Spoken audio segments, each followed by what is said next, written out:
Ó, essa pergunta é sobre true crime.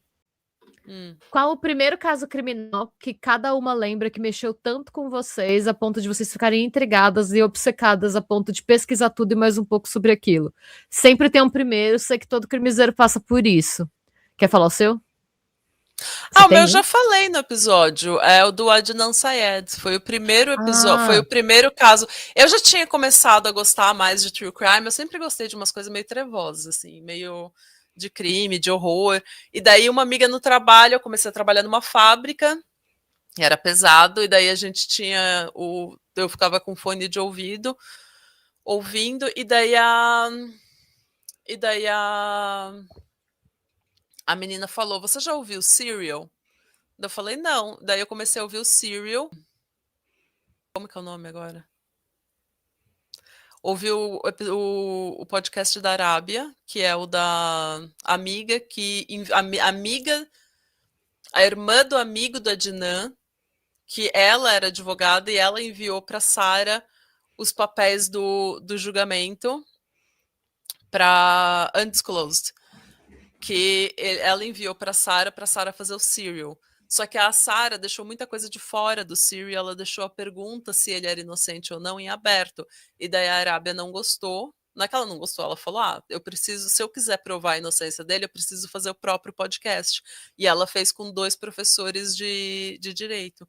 E daí eles foram por todo, sabe, tintim por tintim, chega até ficar maçante algumas vezes, porque eles vão tintim por tintim.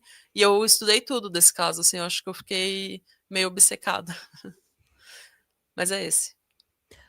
A minha primeira obsessão foi quando eu tinha 13 anos, eu nem sabia que eu gostava de true crime ainda. Eu assisti um especial no A&E Mundo sobre o Night Stalker. Nossa, E aí, A&E Mundo, assim, total canal de tiozão, né? Porque a gente não podia ver quase nada, porque era quase tudo contra o senhor, né?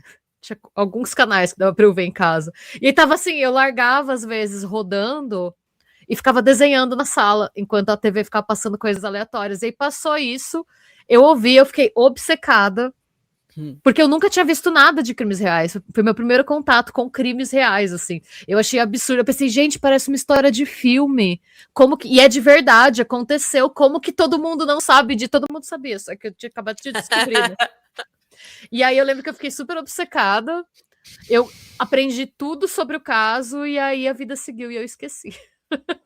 Aí eu só fui gostar de true crime, entender que era um gênero, que tinha um monte de caso quando eu mudei pra cá, que eu comecei a ouvir podcast em inglês para melhorar o meu sotaque, para melhorar minha compreensão da língua e tal. Aí eu comecei a ouvir como gênero.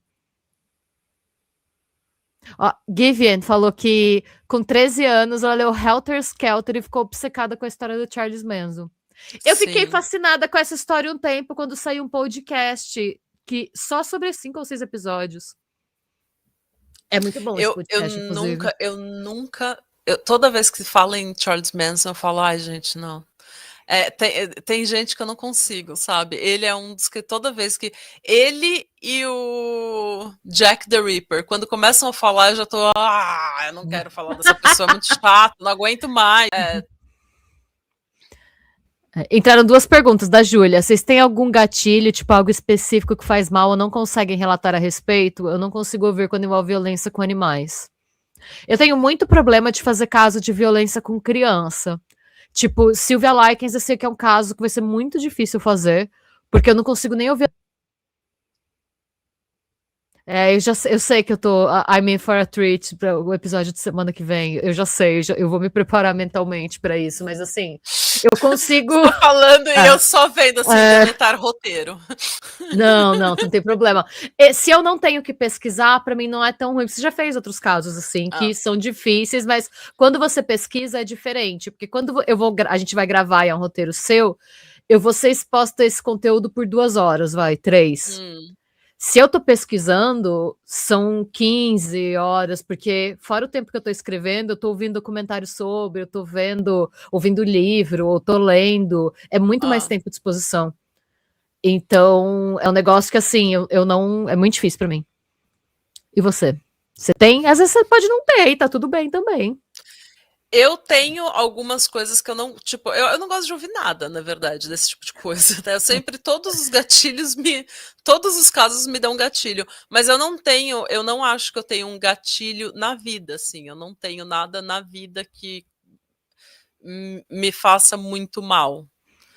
Tem alguns casos que pega você num dia difícil, e daí você fala, putz, aqui, às vezes você fala, sei lá, de um homem que matou uma mulher e você lembra de um namorado que você teve, ou você fala de uma mãe e daí você fala, putz, aquela experiência ruim que eu tive com a minha mãe, sabe? Você sempre pensa nesse tipo de coisa, você sempre traz um pouco para sua vida. Mas eu não tenho gatilho, assim, eu acho que qualquer coisa, você pode falar qualquer coisa perto de mim. Eu acho que tem alguns gatilhos que eu tenho que são mais, assim, políticos, sabe? Quando alguém Uhum. começa, assim, a É. falar, tipo, não, porque a Lei Rouanet daí já fala, ai meu Deus do céu, tá bom. Esse é um gatilho, é minha hora de ir embora, sabe? Esse tipo de coisa, sabe? Quando alguém começa a falar da família tradicional como família, você fala, ai, tá bom. É que eu acho que eu morei tanto tempo numa cidade tão conservadora que eu aprendia, quando começa esse papo, eu só dissocio, assim, eu vou olhar pro nada e vou... Não. Lu, lu, lu, lu, Eu acho que pra mim é lu, mais lu. político mesmo, sabe? É. Tipo, esse tipo de coisa me dá muito mais, me irrita muito. Agora, é claro, todas as vezes que a gente fala de feminicídio, Aí a me Flávia, você falou, você leu o comentário da Flávia ou não? Não, ainda não, eu tava aqui Ah, divagando. desculpa, aproveitando o gancho, porque a Flávia mandou um superchat, muito obrigada. E ela perguntou o que vocês acham da pandemia de feminicídio. Agora liberaram por lei o uso de spray de pimenta do Brasil. Então já aproveite. Para mim é o que me dá mais, o que me irrita mais nessa situação, porque quando você fala de feminicídio, não é mais um caso isolado, não é um Sem, caso de uma pessoa não é mais há louca. quantos anos, não é mais o caso. É. Assim, já há muitos anos, há décadas, se é que era um caso isolado, se algum dia na nossa história do mundo foi um caso isolado. Então, para mim, isso me irrita muito. É. Porque não é só que é um gatilho, é uma injustiça tão grande, é um motivo de tanta raiva, e é motivo de tanta. Porque, sabe, porque é tão cruel porque é tão sabe, é tão focado de pessoas. Sim. Então é isso que me irrita muito. Me irrita muito, muito, muito. A gente ter que falar sobre isso. A gente ter que ler todo dia um caso novo. Então, é pela injustiça. É. Ah, eu tô sempre indignada. Eu tô sempre indignada. Por exemplo, um caso que é muito extremo, tipo da Sylvian Lai, eu vou contar na semana que vem. Ele não me estressa tanto porque, eu acho que eu consigo ver isso como não uma coisa normal. Apesar de ser provavelmente muito mais normal do que a gente imagina, né? Muito mais comum, eu digo. Então, para mim, eu sei que não é algo que acontece todo dia. Agora, feminicídio, você está falando, você está contando a história Ah, da Jéssica e a história da Adriana, é a mesma história da Jussara, é a mesma história da Natália, é a mesma história é, a Adriana, é a mesma história de todo mundo, sabe? Daí você fala, é. gente, não acaba, não acaba, é a mesma desculpa, é o mesmo motivo, é a mesma bizarrice, é a mesma injustiça, ai que saco, Sim, sabe? Você chega uma hora e você não pode fazer nada a respeito, sabe? Você se sente impotente. sim. Ah, é isso. Enfim. Ó, tem uma outra aqui que é mais uma curiosidade. Ela fala: Bom dia, meninas. Meu nome é Natália, natural de São Paulo, hoje vivendo no Chile, formada em superior de tecnologia em investigação e perícia criminal. Que fancy. Queria apenas ser nerd e trazer uma curiosidade, sempre muito apreciada, tanto a nerdagem quanto as curiosidades. Ouvi a Nath citar, no caso da Christian Rawson, a nossa noia rapariga, noia pariga, noia mais rapariga, que precisaram analisar os olhos da vítima, e a Nath disse não saber por quê. É por conta de uma substância chamada humor vítreo, que é um fluido ocular isolado e protegido muito usado na toxicologia forense em corpos em decomposição, ou quando o sangue não está disponível. Sua composição é mais estável que a do sangue, permitindo detectar com maior confiabilidade por mais tempo a presença de substâncias como álcool, drogas ilícitas e medicamentos. Beijos, amo o podcast. Acompanha desde Muito obrigada. Ai, tô com frio. Ela mandou uma segunda mensagem. Ela mandou: meninas, é a Natália de novo, a pátria madre que vive no Chile. Só queria compartilhar com vocês que acho o máximo eu ter semelhança com ambas.